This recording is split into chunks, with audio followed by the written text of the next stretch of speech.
Premium credit cards have officially gone off the rails. 500, 600, 700, even 800 plus. These are the types of annual fees we're now seeing as normal, yet somehow people keep lining up to get them. Confession, I used to be one of them. What began as a status symbol has turned into a race to see who can charge the highest fee and give the most amount of perks all at once, even if a lot of cardholders don't use them all. That's why I'm making this video, to break down how premium cards got completely out of control, who actually benefits from them, and how they can actually ruin you financially if you're not careful. Let's get into it, shall we? First of all, the annual fees are not just high, but they keep increasing. Or perhaps you're like Mark's version. Your take-home pay ain't making it all the way home. I'm sure most of you are familiar with the Amex Platinum card. Not too long ago, I remember when I first got it at a $450 annual fee, and then several years later went up to $550, then to where it is today at $895. I'm sure you all can guess where the next annual fee hike down the road will put us. Over $1,000. We've also got the Chase Sapphire Reserve, another $450 annual fee card when it first launched, then later going up to $550, and then to where it is today, $795. Up next, a favorite by many, the Capital One Venture X. Now, it was at $395, the most economical premium card we've seen launch in many years, and over time, it actually has not gone up. At least not yet. This card though is on the newer side, having only been launched in 2021. We'll see what happens, but at least for now, as I record this video, it's still a great price. Now, to provide a few more examples of premium airline credit cards, they're going through the same type of thing.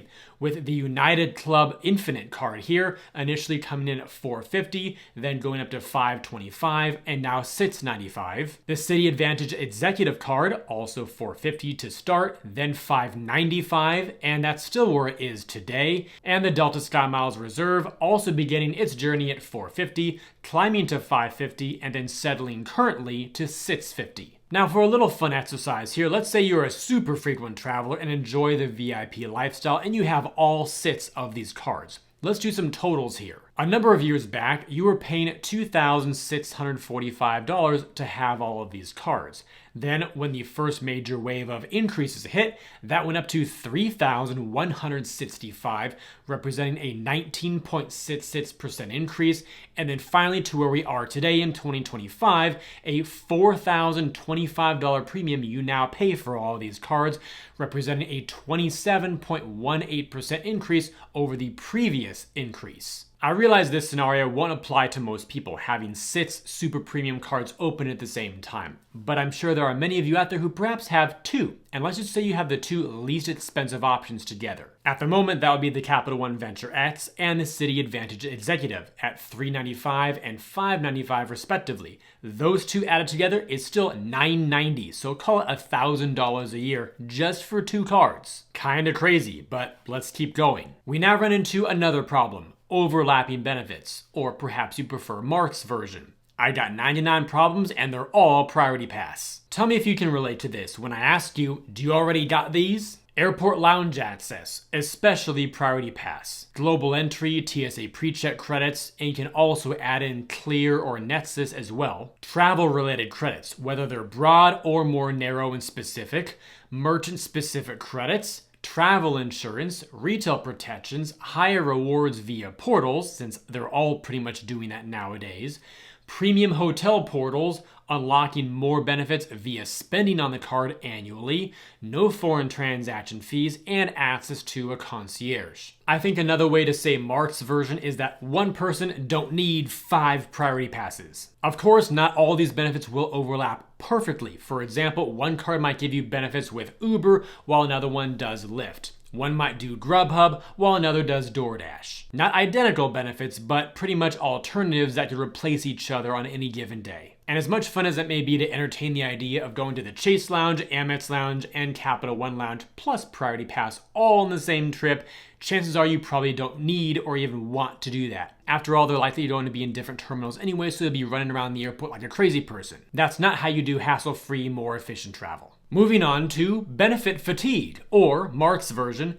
talking to a friend here, hey, how's your week been going? And I respond, Great, I got a new job. Senior Director of Credit Card Management. You won't believe my spreadsheets. Now, while this benefit fatigue definitely applies across having multiple premium cards, you can actually begin to experience it just with a single premium card.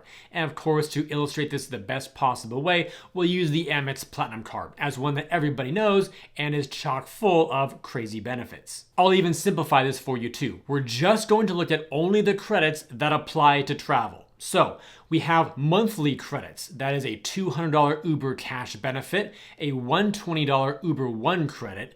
Then for semi-annual, we have a $600 hotel credit broken up to $300 each round. An annual set of benefits, that's $200 for airline fee credits, $209 for clear credit, and then every 4 to 4.5 years, based on the program you choose, that'll give you $85 to $120 for global entry or TSA PreCheck. Again, that's 6 different credits only in one type of category, and they all occur at different times of the year with different caps and limits and restrictions that you'll have to make sure you're on top of to get more value out of them, or any value at all, because if you don't use them, you lose them. We're all going to have different methods of keeping track of these, whether it's a simple notice on your phone, a calendar alert when things are expiring, perhaps an actual spreadsheet or Word document of some sort. But one thing is becoming quite true for a lot of us here. There is a fatigue factor involved with managing so many different benefits. And once multiple cards enter the picture, managing them all becomes a much bigger task. Fortunately though, today's sponsor, Matt's Rewards, can alleviate a lot of the stress and make it much easier for you. Matt's Rewards helps you manage multiple cards, benefits, rewards, and more all in one place. And for any of those cards you may have with credits that are issued either monthly, quarterly, or annually,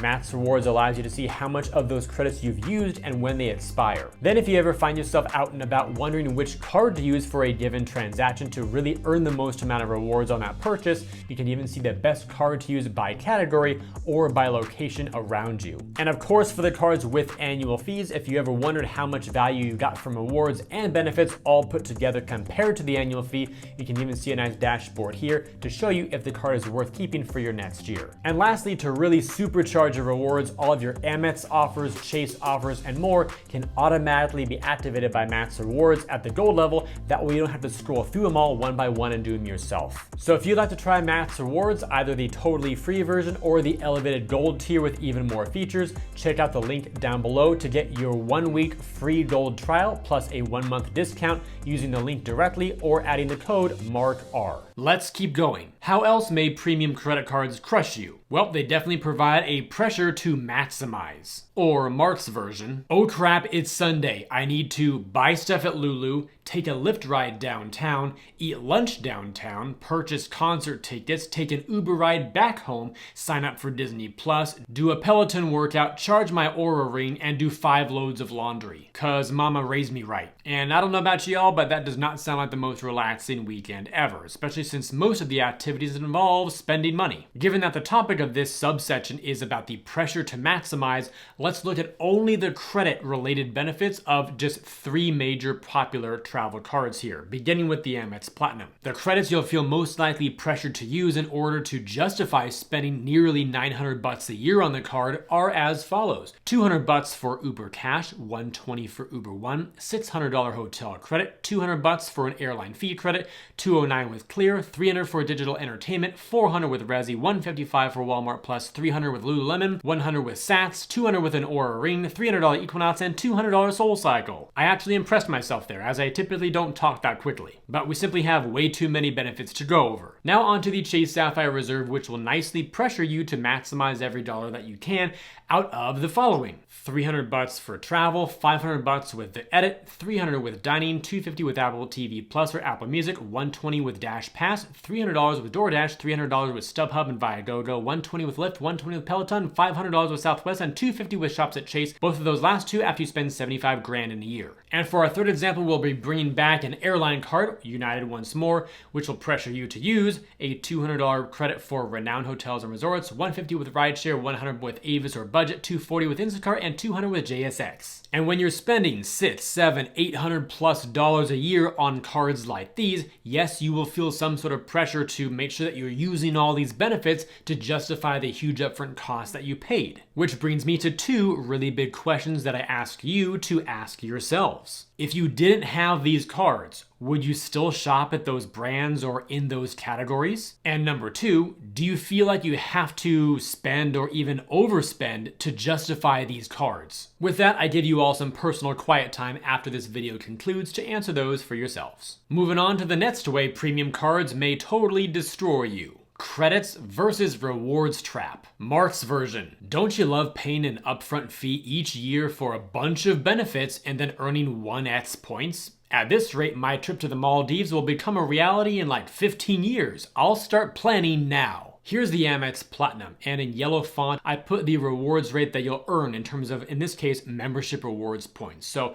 if you use your Uber Cash and the total ends up being more than your monthly allowance, you'll be earning 1 point per dollar on Uber/Uber Eats purchases. Same with your Clear membership, your digital entertainment monthly spend, Resi for restaurants, Walmart, Lululemon, Saks, the Oura Ring, Equinox, and SoulCycle. The Amex Platinum does not have any sort of rewards categories for dining, health, wellness, entertainment, or anything like that. So the base rate will be in effect, earning 1 point per dollar. With the Chase Sapphire Reserve though, for some of the categories it's even worse. A number of these categories will actually earn no points per dollar, which is the case when using the $300 travel credit, the $500 credit with the edit, your Apple TV and Apple Music subscription, though that one's not an actual statement credit. It's basically a free membership. So when you activate that, that's just giving you access to the Apple platform without spending first and then receiving a credit back. But regardless, I'll still put it at 0. And the last one is the $500 Southwest credit if you unlock that with the $75K spend. All 3/4 of those per the terms and conditions,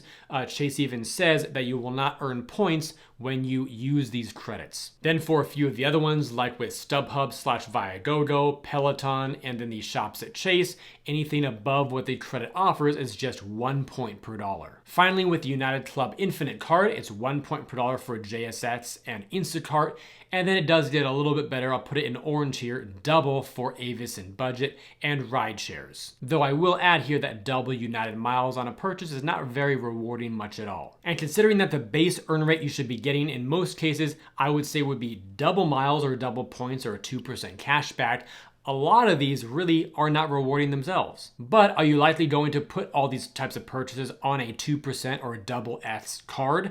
Probably not, because remember, you pay that huge annual fee up front, and now you need to justify that fee by using the credits. Another major problem with these premium cards, they are for frequent travelers only. Or as Mark would hear from one of his friends, on my last flight, everyone was wearing Lulu. What am I missing? To which I would respond, bro, we need to talk. It's true, a lot of these premium travel cards of the past are now becoming travel/lifestyle cards. That's why we're seeing so many other retail, wellness, health type of benefits in addition to what we've known them to have for travel. So even though we now see that happening with Amex, Chase, and the others, there's still a huge travel core to where if you're not using the travel benefits, the cards probably still don't make sense for most people. Look at the reward structure on the Amex Platinum card. 5 points per dollar on flights and prepaid hotels with some, exceptions and exclusions there, and then 1x as your base rate. In other words, travel, and other, which is not very rewarding. And now look at a big handful of the main benefits.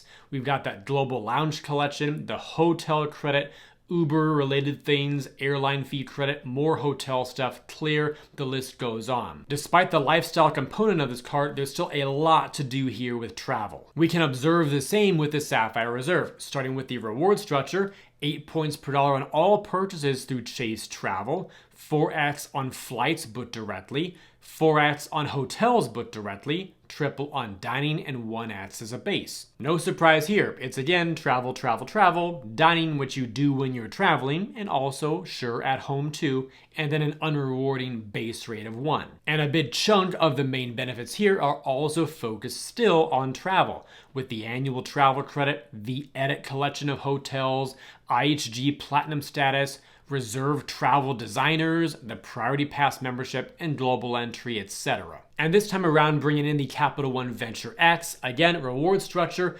We have 10x miles on rental cars and hotels booked through the Capital One portal, 5x on flights and vacation rentals booked through the Capital One portal, and then a base rate of double. Great base rate, I've got to say. That's like a 2x, 2% card there, which is super cool. But again, the other main two categories to earn at the fastest possible rates, still travel. And same with the benefits. You've got the anniversary bonus here, which is given to you in miles, which are pretty much only good for travel, the travel credit, the TSA PreCheck global entry credit, and so on and so forth. Is it possible to get the Amex Platinum card, not use the travel stuff, and only still profit off the card with like Aura, Lululemon, and a few other lifestyle type of benefits? Probably so, but that's going to be for a super tiny sliver of the population who actually gets the card. And frankly, why go through all that work to make sense of a card that really wasn't designed for non-travelers at all? With this next one, we've got to do a little bit of soul searching here. I call it the value illusion, or with Mark's version, a friend tells me this.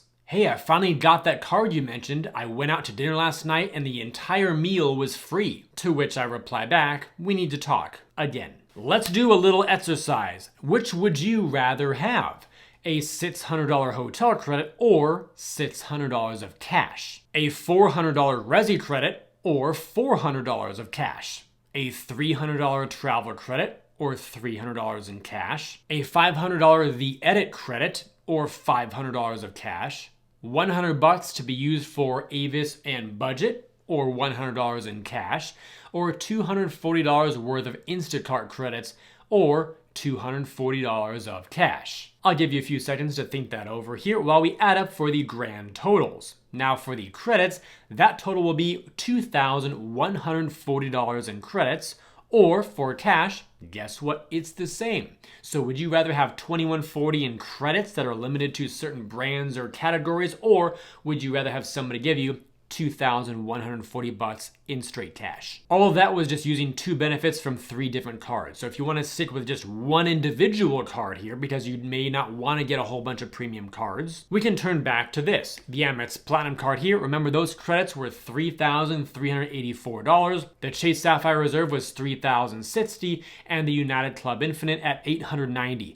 So would you rather have all those same amounts in credits or those same amounts in cash? If by chance any of you said cash, then that tells you automatically that the actual value of the credits, like $240 for whatever, is not an actual $240 if cash is still preferable. Therefore, the $240 value for credit ABC might actually be worth to you more like $200 or $180 or something like that, where it's been discounted a bit. Remember, that meal, event, lounge, etc. was not actually free. You paid a $600 plus annual fee to get it. Also, how many times per year do you travel? Really? And when you do, how many times per year do you actually use airport lounges? Use the special hotel portals for VIP perks. Book travel via portals for high rewards rates. Benefit from having travel protections, so on and so forth. Finally, the last way that premium cards can totally break you is that there are better and simpler alternatives. And one more round here with Mart's version. Hey, I got a raise. Once I stopped paying $2,085 in annual fees, I had an extra $2,085 in my budget. That's like 10 grand every 5 years. Take a look at this image right here, which includes cards that many of you have heard about and are probably even familiar with. The top row are a bunch of these choice or quarterly rotating 5% cashback cards, some of which even earn points that when combined with travel cards can be used for transit partners and other stuff like that. Then the second row and bottom row are just great other types of categories that are very useful for an everyday type of purpose, like earning 5% at Amazon, 3% on US online retail, entertainment, parking, tolls, transit, and other non-category stuff, giving you a base rate of 2% as your minimum. Do you need to have 9 credit cards to have a good strategy? Of course not. But even if you got all 9 of these, guess how much you would be paying in annual fees? A big zero. Which brings me to this final conclusion here for you all. When you pay an annual fee, it cuts into your rewards rate, that is your return on spend, it takes your earned income, and it has an opportunity cost. No doubt there are some of you out there who travel 5, 10, 15 plus times per year, perhaps for work, even if you're retired and you're traveling for leisure, whatever it is. And if you can maximize 2, 5, 10 of these premium cards and it all makes sense for you and you enjoy the game, then great, go ahead and do it. But this video is meant for the masses who are basically always being marketed to by YouTubers, bloggers, and even the banks and issuers themselves that these cards are like, luxury cards for everybody, when in reality, it's just not the case. Luxury cards and premium cards are not meant for everybody. Consider your lifestyle, where you spend your money, the types of rewards that you actually value, and more. I used to be that guy who had a little bit of a sense of pride of having multiple premium cards years ago because it gave me a sense of a lifestyle of, VIP, riches, luxury, amazing travel that I actually could not afford with just cash at the time. Now, a part of that is actually fine because that's the beauty of points, miles, rewards, and more, is that you can actually get experiences that you otherwise wouldn't ever have or that you can't afford yet. And although I used to travel 1 to 4 times a month for work, that's no longer the case. But during that time, I had all these crazy cards, which made sense for me then, but as life changes, I still had all these cards, and I've gotten even more since then, since beginning this channel. So as life ebbs and flows and circumstances change, make sure you always evaluate your credit card strategy at least once a year, just to say, hey, do I get value from this? Yes or no? If no, get rid of it, whether it's a downgrade or a cancel, and if yes, consider keeping it. But it's that final point that I made about the opportunity cost, which is probably the biggest takeaway. Every time you spend $500 to almost $1,000 in annual fees, that is money that could have paid bills or could have been invested for your retirement or perhaps even used for travel, but you have way more flexibility. Rather than investing into one point or reward ecosystem with a bunch of credits associated with it, just cash can be used for whatever you want. Although, no, you cannot maximize cash like you can with points and miles. That's where the trade-off is, though. Maximum value or maximum flexibility. With all of that said, I'd love to hear your thoughts about this topic down below in those comments, so please share them with the community. Of course, be respectful, but hey, I'd love to hear from you all as well. And of course, I'd love to hear which of the premium credit cards, if any at all, do you see as worth keeping year after year. Before you go, also check out the links down below in the description area, one of which is to Rakuten to help you earn more cash back whenever you shop online. You can even change your reward preference to earn Amex points for travel if you prefer that. Also, if you want me to keep you up to date about great credit card offers even before they expire, sign up for my free credit card offer alerts. And of course, if you want to better manage your credit cards, rewards, and more all in a single app, check out Max Rewards as well. See you all in the next video.